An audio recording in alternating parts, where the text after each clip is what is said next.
여러분, 제가 퀴즈 하나를 낼 겁니다. 기대해 주십시오. 그리고 맞춰보십시오. 연상되는 건데요.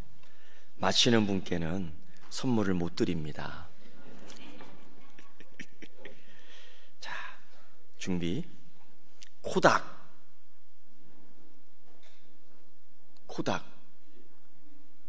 예, 코닥 필름. 굉장히 유명한 필름이에요. 이게 다른 필름보다 비싸요.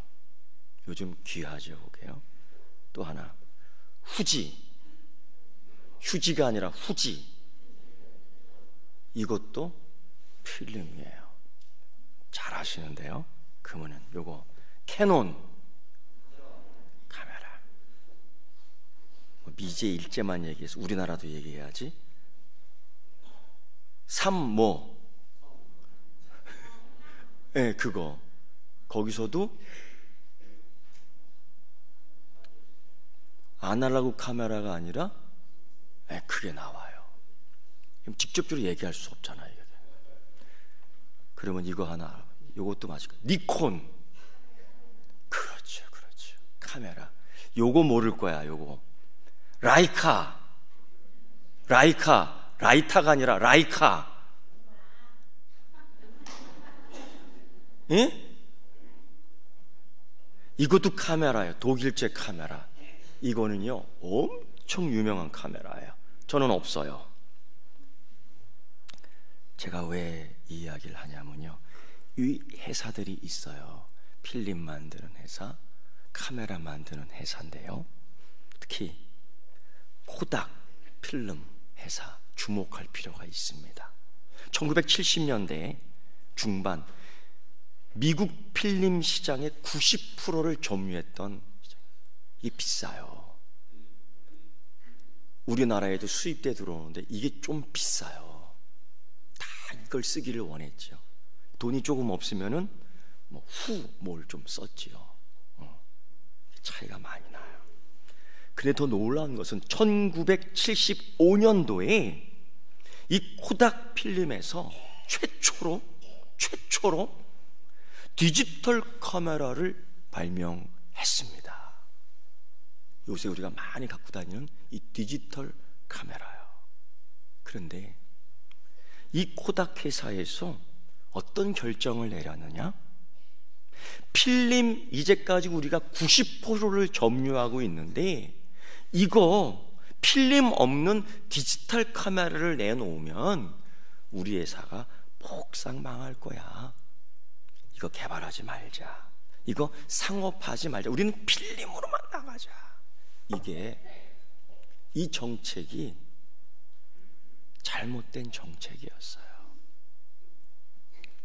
이때 딱 방향을 바꾸고 개혁을 해야 되는데, 이 필름 카메라 매출이 타격을 받는다는 이유 하나로 디지털 카메라를 상업하지 않았는데, 다른 캐논, 니콘, 다른 유명한 카메라 회사에서 디지털 카메라를 만들어서 상업화했어요.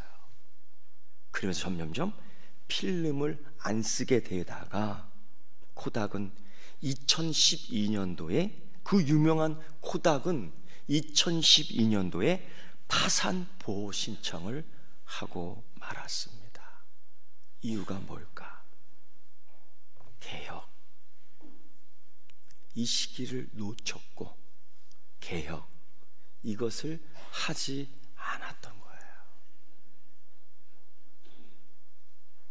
이 영적 문제 구원의 상황에서도 마찬가지입니다. 곧 때가 있어요. 지금은 정말 은혜 받을 만한 때요, 지금은 정말 구원 받을 만한 때라. 이때에 개혁,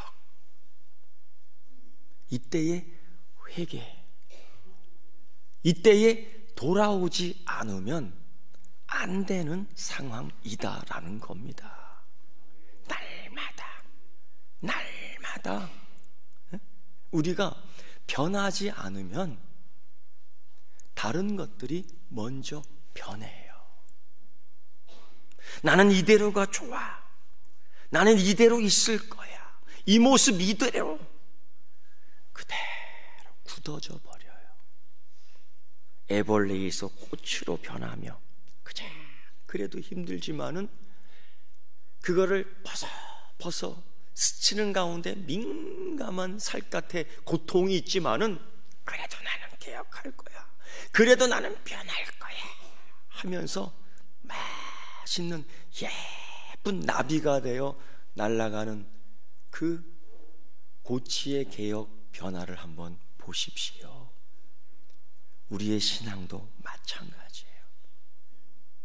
날마다 자라지 않으면 그 열매는 낙화 떨어지게 돼 있어요. 날마다 성장하지 않으면은 썩게 돼 있지요.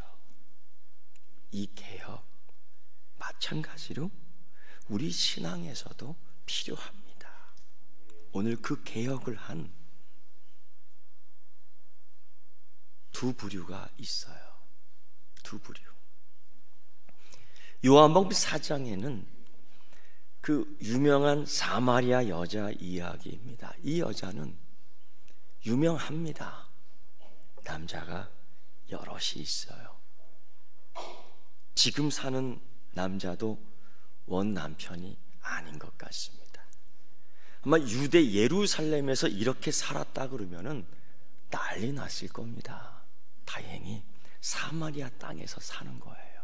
사마리아 땅에서. 그러니까 사람들이 그래도 보면서 이런 얘기 하겠지요. 여자들이 우물터에 모이면은 빨래하면서 무슨 얘기 하겠어요? 그렇죠? 수도가에서 무슨 얘기 하겠어요? 우물터에서 무슨 얘기 하겠어요? 이 여인은 신경 쓰입니다. 어떤 상황인지 모르지만은 사람에 대해서, 남자에 대해서 이렇게 방어막을 치고 있어요. 상처가 있고 두려움이 있고 컴플렉스가 있고 트라우마가 있는 거죠. 근데 이때에 예수님이 이곳을 지나가시는데 아마 의도적인 지나감 같아요. 하필 왜 거기로? 근데 그것도 우물가에서 사람을 기다리는 거예요. 아주 이상한 예수님이에요. 근데 이 여인이 그 뜨거운 햇살 시간에 가장 뜨거운 해가 가운데 있을 때에 토기로 만든 무거운 물동이를 이고 그냥 오는 겁니다. 이 시간에 물길로 나올 수밖에 없는 상황은 사람이 보기 싫은 거죠. 사람 만나는 게 지긋지긋하고 두렵습니다. 내 인생이 이렇게 찌그러들고 내 인생이 이렇게 메말라 가리고 내 인생이 이렇게 된 상황은 다 사람 때문이야. 사람 때문이야. 그런 가운데 사람을 만나요. 남자를 만나요. 유대인을 만나요. 아니, 이 여인이 만난 게 아니라 예수님이 찾아와 주신 겁니다. 그러면서 이한 말씀 하는데 보십시오. 예수님이 목말라 하셨던 것 같아요. 물 좀 다오. 그랬더니만 이 여인의 방어막을 보십시오. 이 여인이 남자를 공격하고 유대인을 공격하고 사람을 공격하는 걸 한번 보십시오.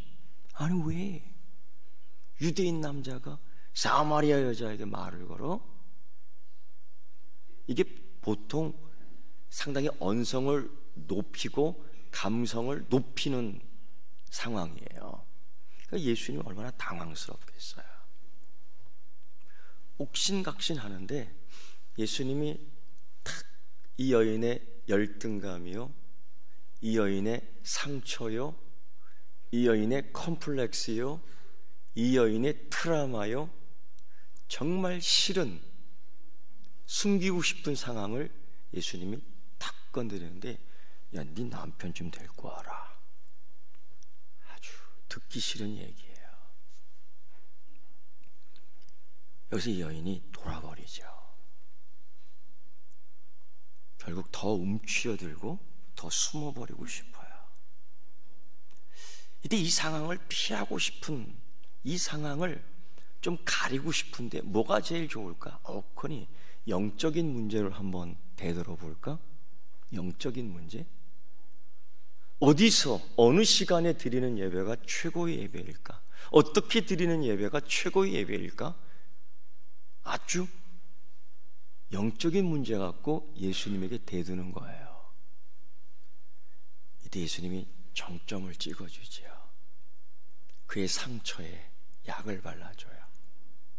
그의 공포, 그의 열등감, 그의 컴플렉스, 그의 트라우마에 하나님이 약을 발라줘요. 어떤 약이냐? 요한복음 4장 24절. 하나님은 영이시니 예배하는 자가 영과 진리로 예배할지니라. 그래서 이 여인이 개혁이 확 됩니다. 심령이 개혁이 되고 믿음이 개혁이 되고, 이 말씀이 도대체 뭐길래, 이 예배가 뭐길래 이토록 이 여인을 개혁시키는가. 그리고 나서 이 여인이 그렇게 귀한 물동이를 내팽개쳐버려요.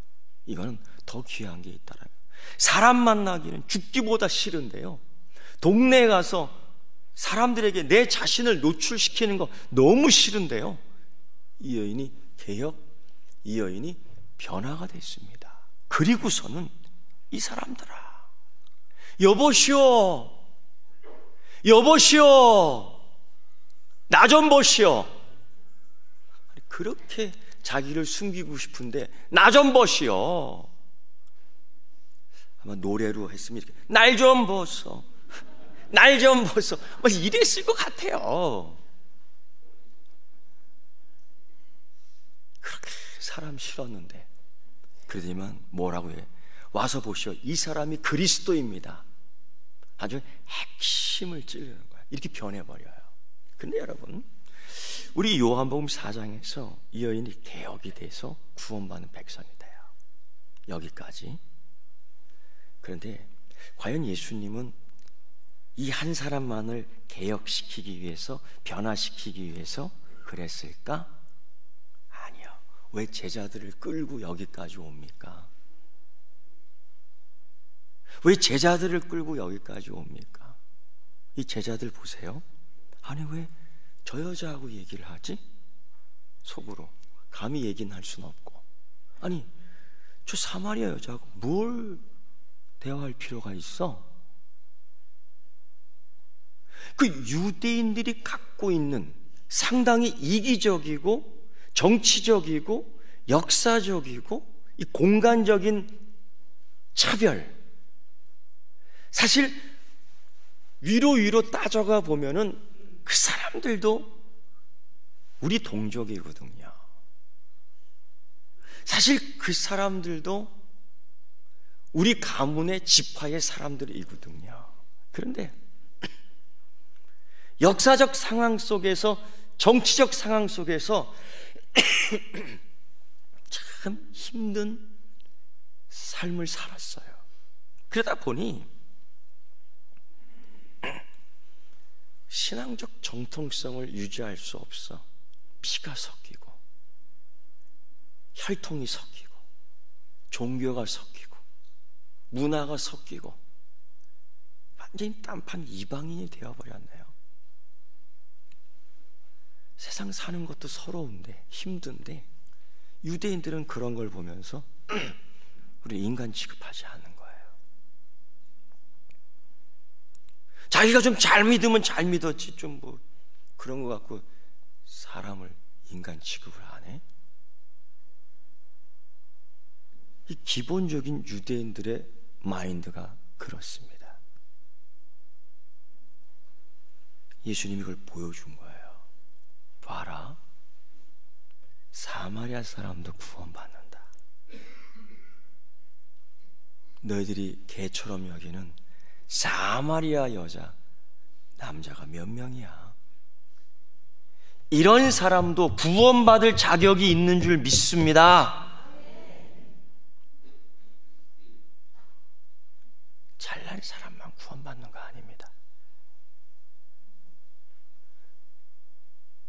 많이 배운 사람만 구원받는 거 아닙니다. 높은 사람만 구원받는 거 아닙니다. 하루 세 끼 다 못 먹어도 그런 사람도 하나님의 자녀가 될 수 있습니다. 그런 사람도 복음을 들어야 합니다. 주님이 이 제자들의 마음을 개혁시켜 준 거예요. 근데 사도행전을 보면 놀랄 만한 일이 벌어져요. 예수님 분명히 이렇게 말씀하셨어요. 1장 8절에 하나님 나라로 올라가시면서 오직 성령이 너희에게 임하시면 너희가 권능을 받고 예루살렘과 온 유대와 사마리아 땅끝까지 이르러 내 증인이 되리라 하시니라. 여기 사마리아가 나와요. 사마리아 다음에 땅끝이에요. 이 사마리아 빠지면 안 됩니다.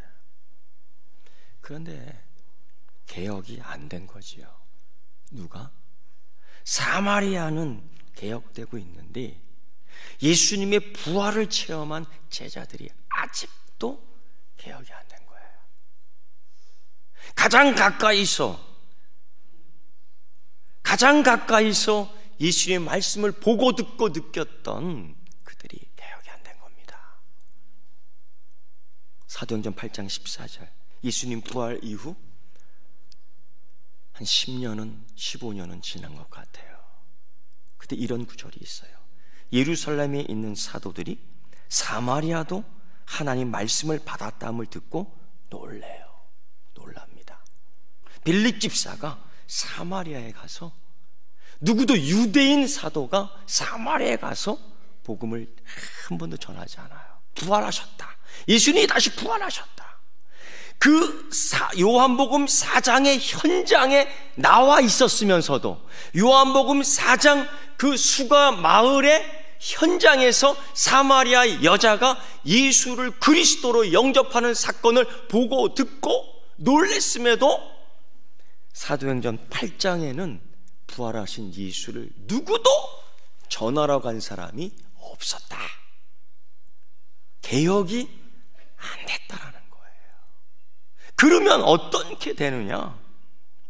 예루살렘과 온 유대까지 복음이 전해지지만은 사마리아가 통하지 않기 때문에 땅끝까지 갈 수가 없는 거예요. 반드시 사마리아를 개혁시켜야 되는 겁니다. 사마리아를 복음으로 통과시켜야 되는 겁니다. 이게 안 됐다는 거예요. 이거를 누가 하느냐? 빌립 집사가 하는 거죠. 제자들은 오히려 사도들은 놀란 거예요.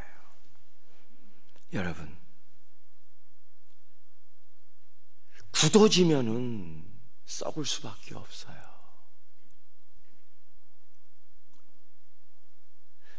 아름다운 나비가 되기 위해서는 그 누의 껍질을 쫙 찢고 나와야 되는 개혁이 필요합니다. 변화가 필요합니다. 교회는 하나님의 은혜로, 교회는 하나님의 말씀으로, 교회는 하나님 주신 믿음으로 계속 변화돼야 되고 개혁돼야 됩니다. 그렇지 않으면 화석처럼 되고, 그렇지 않으면 교회는 그냥 빌딩이 되어버려요. 개혁. 너가 개혁되라가 아니라 내가 개혁되라는 거예요. 네가 먼저 개혁되라가 아니라 내가 먼저 개혁돼야 되는 거예요. 네? 세상에 대해서 네가 개혁되라고 하는 게 아니라 세상을 보며 내가 먼저 개혁되는 것을 보여줘야 되는 겁니다. 이게 2018년도의 종교개혁주일 우리가 행해야 될 일이지요. 그래서 교회는 더 이상 빌딩의 모습으로 자라가는 것이 아니라 교회는 하나님이 불러주신 그 은혜로 사망에서 영생으로, 죽음에서 구원으로 변화된 모습을 보며 자랑해야 되는, 하나님 부르심에 응답하는 교회의 진정한 공동체가 되어야 될 줄 믿습니다. 이것은 오직 은혜요, 오직 말씀이요, 오직 믿음으로 개혁되어져야 되는 줄 믿습니다. 기도하겠습니다. 하나님께서 우리를 자녀 삼아 주시고 하나님께서 우리를 교회로 불러주시니 감사합니다. 계속되는 은혜의 개혁을 통하여 살아있는 교회 만들어 이 세상에 대하여 아름다운 덕을 선포하게 하여 주옵소서. 예수님 이름으로 기도드리옵나이다. 아멘.